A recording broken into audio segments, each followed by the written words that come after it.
Hello friends, welcome to Jenifa cooking. நம்ம இன்றைக்கி ஒரு 10 நிமிஷத்தில் ரெடி பண்ணுற தக்காளி குழம்பு எப்படி வைக்கிறதுன்னு பார்க்கலாம். அதுக்கு நான் ஃபஸ்ட்டு ஒரு கை அளவுக்கு சின்ன வெங்காயமும் 2 தக்காளியும் வதக்கி எடுத்து வச்சுருக்கேன். அப்புறம் ஒரு பெரிய சைஸ் வெங்காயம் பொடியாக கட் பண்ணிவிட்டு ஒரு கொத்து கருவேப்பிலை 2 பூண்டு உடச்சி வச்சுருக்கேன். இப்போ இதை குழம்பு வச்சிடலாம். எப்படி செய்கிறதுன்னு பார்க்கலாம். ஃபஸ்ட்டு இதில் எண்ணெய் சூடு பண்ணிட்டேன். இதில் கடுகு சேர்த்துருவோம்.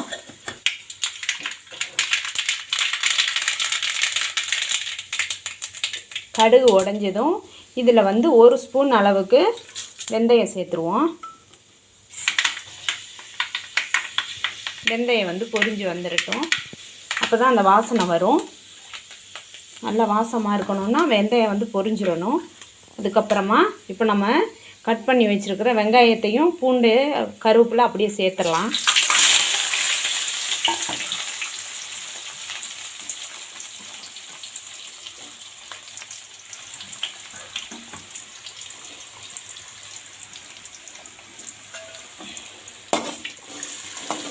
வெங்காயத்தை நல்லா கிளறி விட்டுருவோம். இந்த வெங்காயம் வதங்கட்டும். இன்னும் 2 தக்காளி கட் பண்ணி எடுத்துகிட்டு வந்துடலாம். இந்த வெங்காயம் வதங்குற டைமில் நான் தக்காளியை கட் பண்ணி எடுத்துகிட்டு வந்துடுறேன். இப்போ நமக்கு வெங்காயம் இந்த மாதிரி வதங்கி வந்துடுச்சு. இந்த அளவுக்கு வெங்காயம் வதங்கிடட்டும். இதில் இப்போ நான் ஒரு கையிலே வீடியோ எடுத்துகிட்ருக்கேன். இப்போ 2 தக்காளி கட் பண்ணி எடுத்து வச்சுருக்கேன். இதை இது கூட சேர்த்துருவோம். இதுக்கு புளி சேர்க்க தேவையில்ல. ஏன்னா தக்காளி குழம்பு தக்காளியே நிறையா சேர்க்குறதுனால நமக்கு புளிப்பாக தான் இருக்கும். புளி சேர்க்க வேண்டியதில்லை. இது கூட இப்போ தேவையான அளவு உப்பு சேர்த்துடலாம்.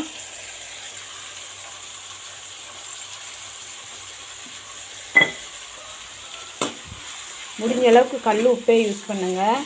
அதுதான் லேடிஸ்க்கெல்லாம் ரொம்ப நல்லது. கர்ப்பப்பை பிரச்சனையெல்லாம் வராது கல் உப்பு யூஸ் பண்ணோம்னா. இப்போது இதை மூடி போட்டு மூடி வச்சுருவோம். இது வதங்கட்டும். நல்லா பேஸ்ட்டு மாதிரி வதங்கி வந்துடட்டும். இப்போ இந்த டைமில் நான் 1 கப் அளவுக்கு துருவின தேங்காய் எடுத்து வச்சுருக்கேன். இதையும் நம்ம ரெடி பண்ணி வச்சுருக்கிற இந்த தக்காளியை சேர்த்து நல்லா பேஸ்ட் மாதிரி நல்லா ரொம்ப நைஸாக அரைச்சி எடுத்துகிட்டு வந்துடுவோம். இப்போ மூடி ஓப்பன் பண்ணிடலாம். இதுக்கு சைடிஷுக்கு முட்டை வேக போட்டிருக்கேன். முட்டை தான் நல்லாயிருக்கும். அப்படி இல்லைன்னா பாசிப்பருப்பும் பீட்ரூட்டும் போட்டு கூட்டு பண்ணலாம்.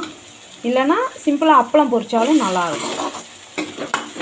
இப்போ இது நல்லா பேஸ்ட் மாதிரி வந்துடுச்சு. இது கூட இப்போ மசாலா சேர்த்துருவோம். மஞ்சள் தூள் சேர்த்துருக்கேன்.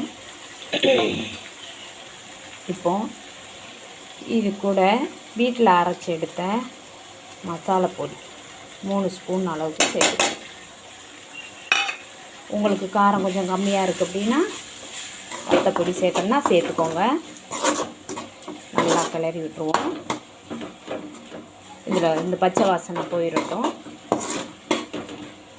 அதுக்கப்புறமா முட்டை வேக வைக்கும்போது உப்பு சேர்த்துக்கோங்க. உப்பு சேர்த்து வேக வைங்க. இது கூட இப்போ அரைச்சி ரெடி பண்ணி வச்சுருக்கிற தேங்காயை சேர்த்துடலாம்.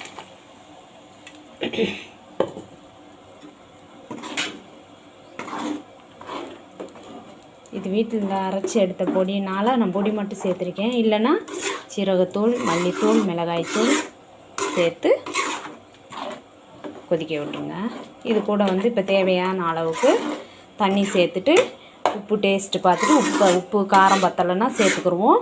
இதை நல்லா கொதிக்க வச்சுருவோம். இப்போ இதை ஓப்பன் பண்ணி பார்த்துடலாம். நல்லா எண்ணெய் பிரிஞ்சு வந்துருச்சு.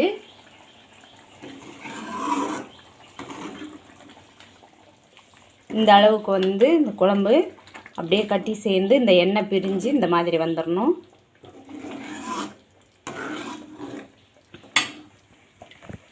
இதுக்கு இப்போ சைடிஷ் வந்து முட்டை ரெடி ஆகிடுச்சு. சாப்பாடு தட்டில் வச்சு ஆற வச்சுருக்கேன் பையனுக்கு ஸ்கூல் கொடுத்து விட்றதுக்காக. இப்போ வந்து ஸ்டவ் ஆஃப் பண்ணிடலாம். இது கூட வந்து குழம்ப சேர்த்துருவோம். குழம்ப சேர்த்துட்டு நல்லா விரவி விட்டு